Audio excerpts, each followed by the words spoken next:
everyone, and welcome to this new edition of Business Africa. For this the first show of the year, we're looking at the alternatives imagined by Africans in the field of agri-food and food systems. We head for Cameroon and Benin, coming up on the show. Let's zoom on cassava flour derivatives in Cameroon, a mouth-watering alternative to wheat flour. The flour used to cost 400 per kilo, now it costs 550 or even 600. The price is really high and it doesn't allow the donut sellers to make donuts anymore. Young and employed Beninese convert to organic farming and meet strong consumer demand for healthy products. Ecological and organic agriculture is not the best option for many, and there are very few farmers who invest in this sector. Even at the level of public authorities, efforts to increase this type of agriculture are lacking. Tents to accommodate families and guests in Togo. Spotlight on a flourishing business. The appâtâmes were made using branches from the palm tree or the coconut tree. Later, they were made using calico, percale or even printed fabrics. Now we use tarpaulin. Since the start of the Russian-Ukrainian war last year, wheat flour has become rare and expensive in several African countries. Many are looking for alternatives in local production. This is the case in Cameroon, where young entrepreneurs are embarking on the production of cassava flour. In shops and supermarkets in Douala, there are now pastries or couscous derived from this alternative flour. Can this initiative become sustainable? Our journalist Maxime Bougna-Farel tried to find out more. Take a look. Mama Ange waits patiently in her shop in a working-class district of Douala in Cameroon for customers to buy a bag of flour that she purchased at the beginning of the week. The current inflation is something she's never experienced in the 10 years she's owned the shop. The flour used to cost 400 per kilo, now it costs 550 or even 600. The price is really high and it doesn't allow the donut sellers to make donuts anymore. When you see the 25-cent donuts, it's like a marble. The oil is expensive, the flour is expensive, and the sugar is expensive. So they can't do it anymore, and many of them have even left. While Mama Ange and other Cameroonians grumble about the increasing costs of flour and other products in recent months, wholesalers and retailers place the blame on the war in Ukraine, which has reduced availability of some basic staples.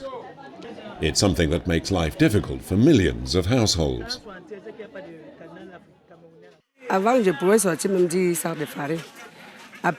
Before I could take out even 10 bags of flour. Now I sell a bag in 3 or 4 days. Imagine when you sell a bag in 3 or 4 days, you sell 2 or 3 bags a week.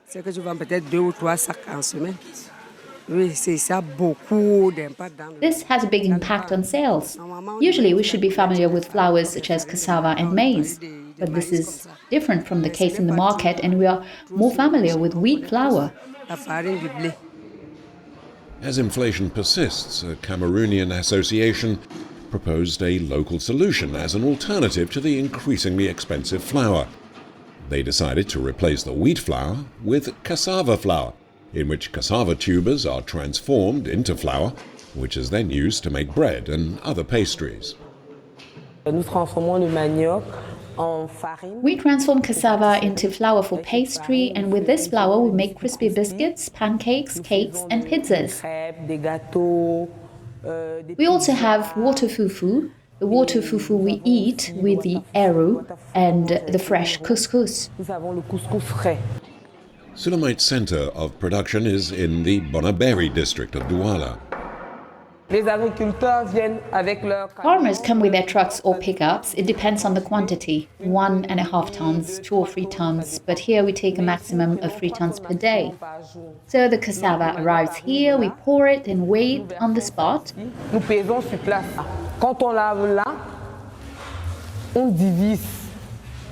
When we wash it here, we divide what is going to be chopped for the flour, we put on one side, what is going to be soaked for the couscous. The water fufu and the fresh fufu we'll put in the bin. And this is where it happens. We call it the wet zone.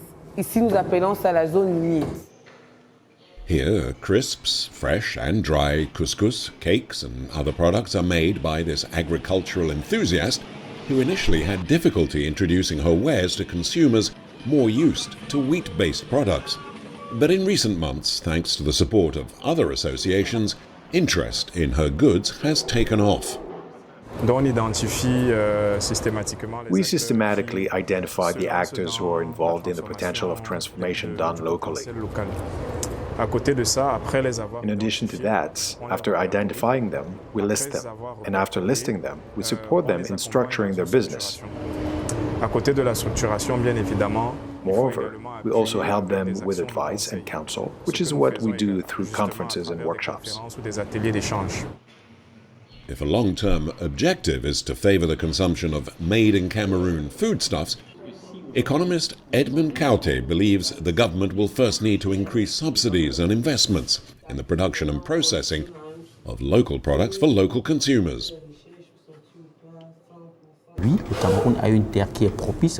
Yes, Cameroon has land that is suitable for wheat cultivation, and it has already been done before. People have experimented wheat cultivation in Cameroon. So today we need to mobilize the financial, technological and technical means to grow wheat in large quantities.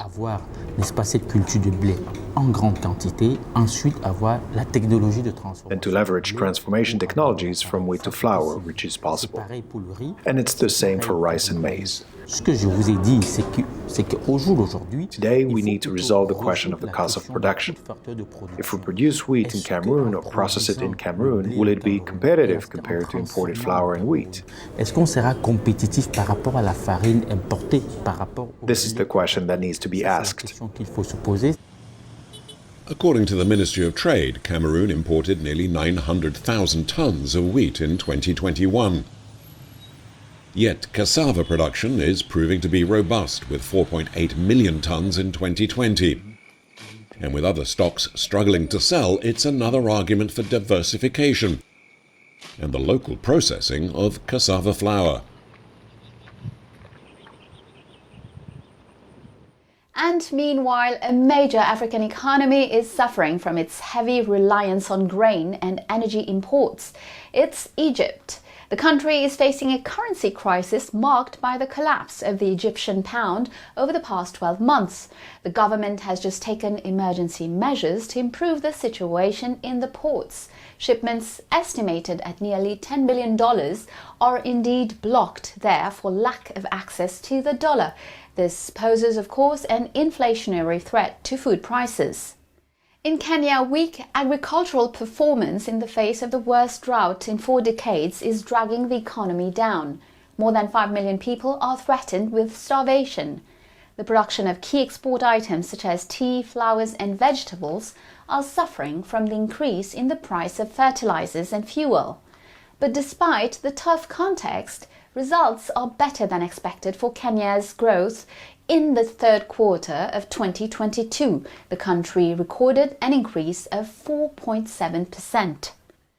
The trend of farmer entrepreneurs continues to grow in Africa and is rapidly spreading to organic products. Benin is one of the most advanced countries since it was in Porto Novo that the Songhai Organic Farm was founded in 1985. A designated Center of Excellence for Agriculture by the United Nations. More than 35 years later, young unemployed Beninese are continuing this model of entrepreneurship by organizing themselves into associations. Our correspondent Didier Sogba followed the young entrepreneurs of the Jardin de l'Espoir Association and the farmers' market they initiated to the delight of consumers. Take a look. We are here at the Minotin market, located at the heart of Cotonou in Benin. At first glance, it is difficult to separate organic products from conventional ones. Chemical pesticides used in the cultivation are tricky to be detected by consumers. Despite their absence, it does not make the lives of these organic farmers easier, who usually face other challenges such as pests, diseases, and weeds. Organic is seen as an unattractive form of cultivation in developing countries. Very large-scale cash crops seem to many farmers to be the only way of attracting foreign exchanges. This explains why very few farmers choose organic. Based in Tori Bazito, about an hour's drive from the economic capital Cotonou for more than 5 years, Femi Kotchoni is one of them. He practices organic farming on an area of 3,000 square meters, and his main concern is the promotion of his organic products. Ecological and organic agriculture is not the best option for many, and there are very few farmers who invest in this sector. Even at the level of public authorities, efforts to increase this type of agriculture are lacking. But there is also the question of the market.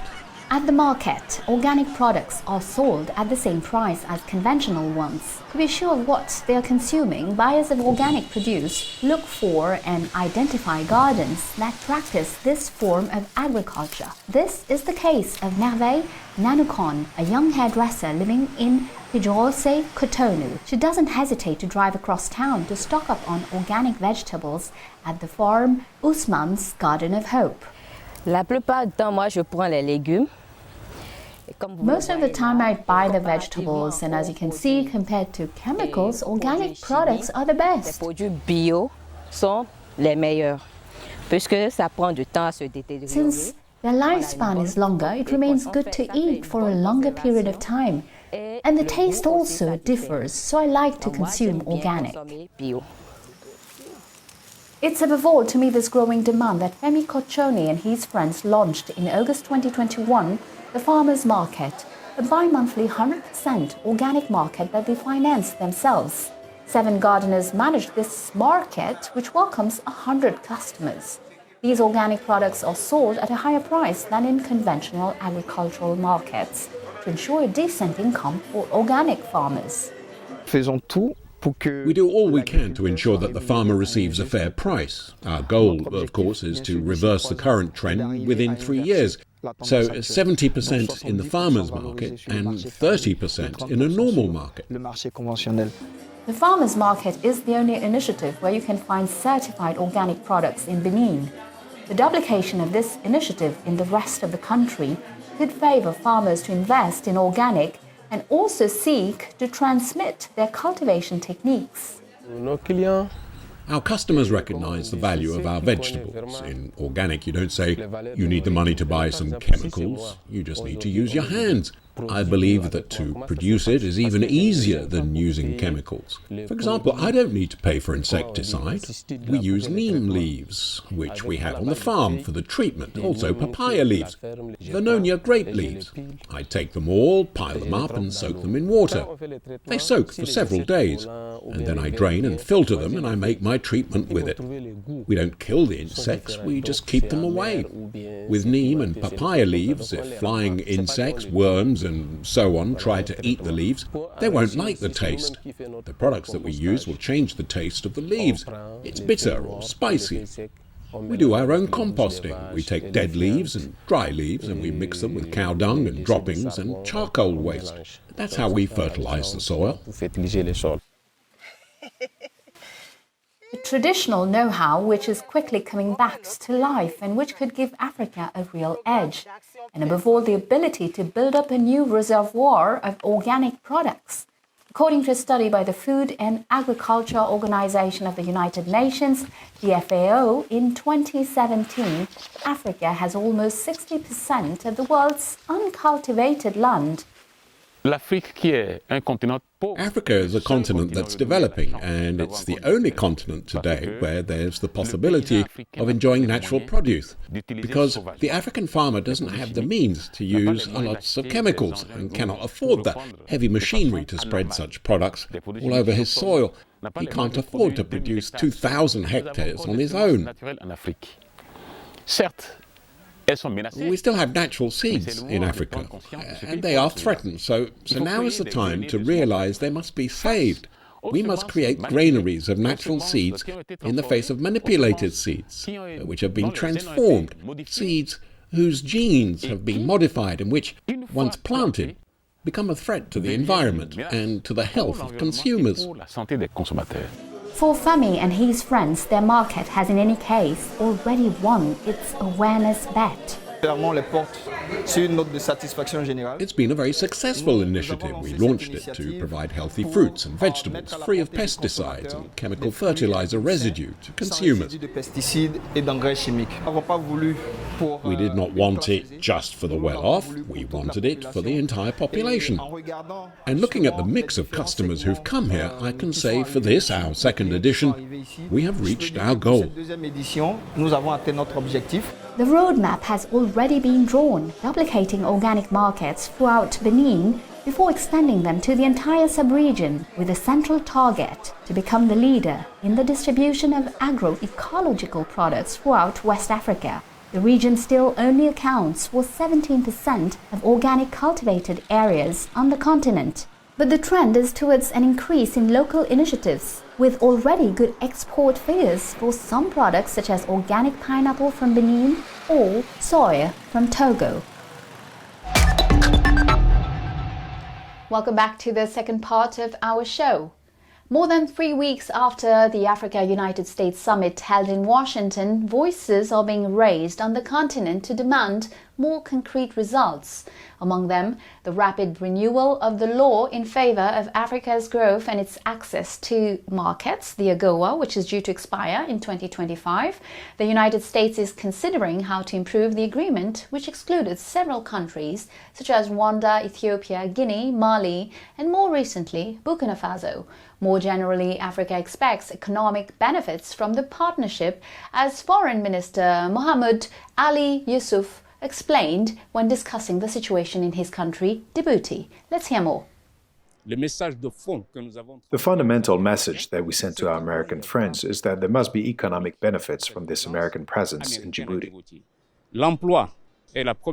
Employment is the first priority, and President Guelleh has clearly indicated that the priority is employment at Camp Lemonnier and in the other areas where the Americans are carrying out their operations. It should benefit young Djiboutians.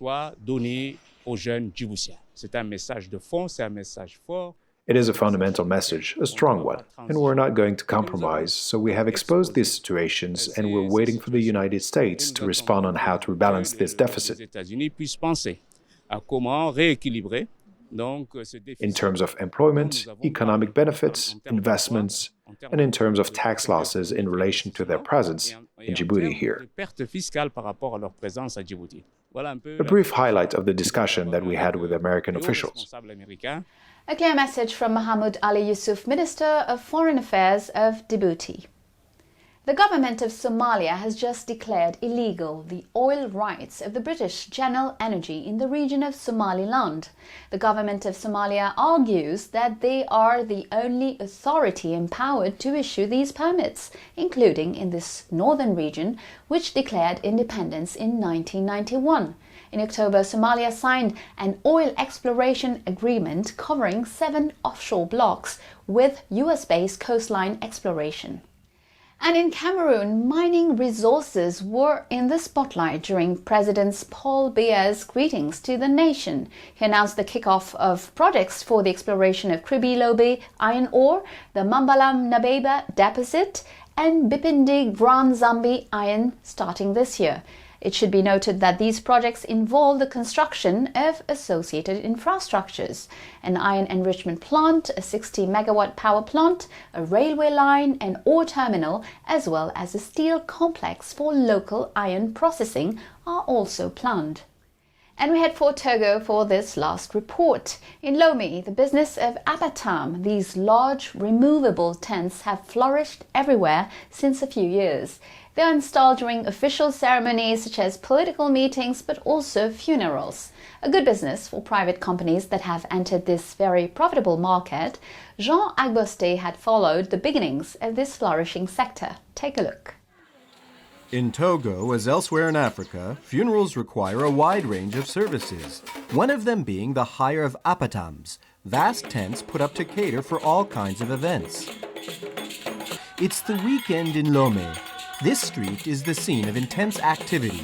This is where the funeral services take place under the appâtâmes. Once they were shelters used in villages. They were made with locally available materials such as wicker, straw, and branches. On peut remonter à l'origine We can trace the origin of the appâtâmes to the structures found in what are known as the appâtâmes in the Ewe language. The colonialists called it the village square. They were the setting for the funerals, tam-tam sessions, meetings between families, and even public trials. The appâtâmes were made using branches from the palm tree or the coconut tree. Later, they were made using calico and percale or even printed fabrics. Now we use tarpaulin. The appâtâmes you find in today's towns and villages have a modern touch. They are used for every imaginable event, including official ceremonies, political meetings, socio-cultural events, celebration, and mourning. In short, they are an industry in their own right, run by the private sector. The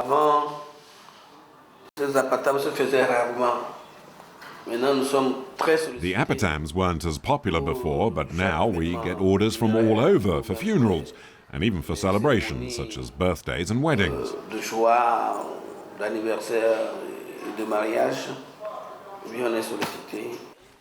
A tarpaulin appâtâme will cost around $45. Some suppliers can make as much as $1,700 to $2,200 a week in this highly lucrative sector. In the past, appâtâmes were made exclusively by the council-run Technical Services Department. Les services techniques de la ville ont commencé par ériger les appâtâmes il y a... The town's technical services first started setting up these appâtâmes whenever there were official celebrations. Des fêtes officielles. Pour ces différentes manifestations, les lieux indiqués. These events would take place either in the street or in areas where there were no buildings. The appâtâmes were for temporary use and were as easy to set up as they were to dismantle. C'est facile pour le montage, c'est également facile pour le démontage. It wasn't long before the private sector realized that there was money to be made. There are now 100 or so officially recognized companies. Business is booming and jobs are being created. Quand ça marche bien, on n'utilise plus de 50 personnes. When business is good, we employ more than 50 people. We have people specialized in setting up the appâtâmes. Des gens qui sont là pour les chaises. People bringing in the chairs and making sure they all come back undamaged at the end of the day. Les surveiller et de les contrôler au moment du retour pour voir s'il n'y en a pas de cassés. Most people are delighted to see the appâtâmes set up in their neighborhood. The tents are a blessing as the streets are cleaned and potholes filled in with fine sand. I think it's a good thing whenever the appâtâmes are set up in the streets. Once the funeral is over and they are taken down, the streets are nice and clean. There are those, however, who complain that the tents block the streets. Once they are taken down, the tents tend to leave holes in the street. The council, fully aware of the problem, insists that appâtâme constructors respect the rules and seek authorization for any event taking place on public streets. Generally, these events take place in the street and sometimes on major roads. Et donc, sur certaines voies importantes, la mairie ne saurait garder un The council calme. cannot stand by and do nothing if traffic is disturbed. That's why they have to have official authorization, that is, VEN sent to the police, who check to make sure there are no objections in the area concerned. Once that is done, the council gives its final go-ahead. Pour faire enquête, c'est à l'issue de cette enquête que le maire donne l'autorisation. But it is also worth noting that problems could be avoided if the administration took proper care of the parks and administrative premises. Il faudrait que dans les nouveaux quartiers qui naissent, on laisse In newly developed areas, it is important to leave these reserved spaces alone. In the past, there were 3 or 4 such areas available. There was Freo Square, which is still there now, and there was Van Vollen Square over by Air Afrique. If it had all been given proper thought, there would still be space for people to carry out their funeral services. on y avait pensé, on aurait aujourd'hui des endroits où tous les habitants du quartier auraient autorisation à aller faire les funérailles. Meanwhile, the appâtâmes come and go in the streets of Lomé, and like them or not, they are undeniably a source of revenue. and a contribution to the fight against youth unemployment. Well, that's it. Business Africa is over for today. I'll see you next week, same time, same channel. For Initiative Africa, I will be hosting film director Eric Punawachi. In the meantime, you can of course watch our show on our website, africanair.com, and follow us on all our social media networks. Feel free to share, like, and comment using the hashtag Business Africa. Take care and see you next week. Goodbye.